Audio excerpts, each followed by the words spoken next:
मैं रेखा सिंह, हमारे YouTube channel पर आप सभी का बहुत बहुत स्वागत है। आज हम एक राजा की बहुत ही अच्छी कहानी सुनाएंगे और वो कहानी से सबको कुछ न कुछ सीख ज़रूर मिलेगी। सुनिए और कमेंट में बताने की कोशिश ज़रूर करना कैसा लगा।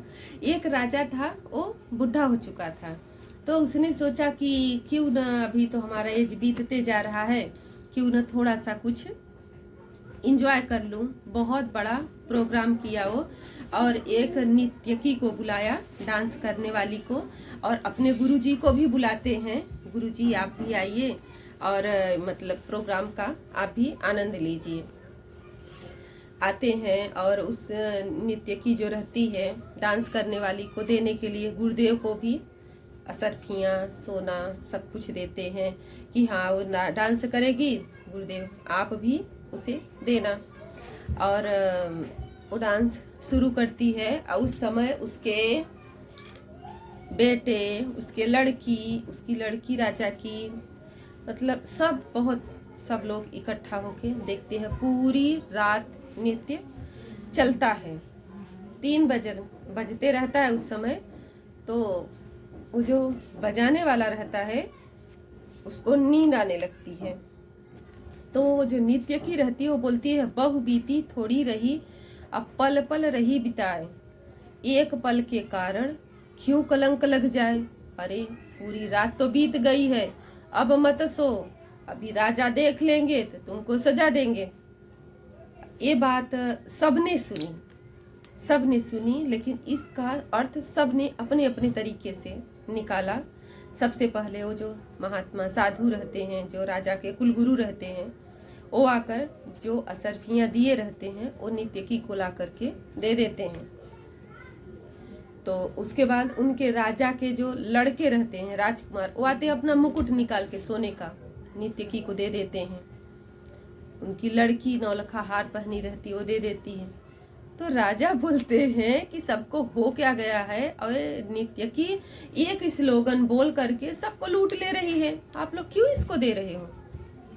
तो महात्मा बोलते हैं कि बात ऐसी है राजन, ये शब्द इसने बोला बजाने वाले को, उसको नींद आ रही थी, लेकिन सब ने इसका मतलब अलग अलग निकाला।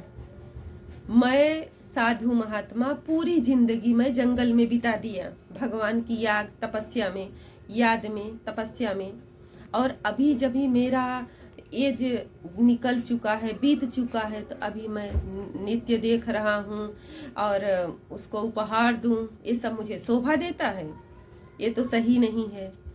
तो राजा का जो लड़का रहता वो बोलता है कि बात ऐसी है पिताजी, आज रात मैं आपको मारने वाला था, क्योंकि मेरा एज हो चुका है, न ही आप मेरी शादी करा रहे हो, न ही आप मुझे राज तिलक दे रहे हो, राजा बना रहे हो मुझे, आप एज हो गया है तभी भी आप। तो आज मैं सोचा था कि महल में बहुत लोग को सेट करके रखा था, आज रात आपको मैं जान से मार देता, लेकिन ये जब ही बोली कि बहु बीती थोड़ी रही, पल पल रही बिताए, एक पल के कारण क्यों कलंक लग जाए, तो मेरे समझ में आया कि इतना तो समय बीत चुका है, अब थोड़ा ही टाइम है आप में, तो मैं इंतजार कर लूं, क्यों मैं ऐसा करूं, आपके मारने का पाप क्यों अपने और बेटी बोलती है कि आज मैं इस महल के महावत के साथ पिताजी भागने वाली थी, लेकिन क्योंकि हमारा एज हो गया है, आप मेरी शादी कर नहीं रहे हो, तो मैं ना आज रात भागने वाली थी, लेकिन जब इसका स्लोगन सुना कि बहु बीती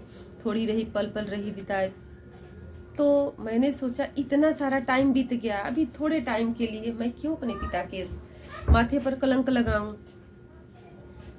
तो राजा की समझ में आता है, दूसरे दिन अपने बेटे को राज तिलक दे देते हैं, उसके बाद अपनी बेटी की धूमधाम से शादी कराते हैं। नृत्यकी सोचती है कि सब ने हमारे शब्दों का अलग अलग मतलब निकाल के अपना सुधार किया, और मैं क्या कर रही हूँ, उसने भी वो नृत्य करना छोड़ देती है वो भी।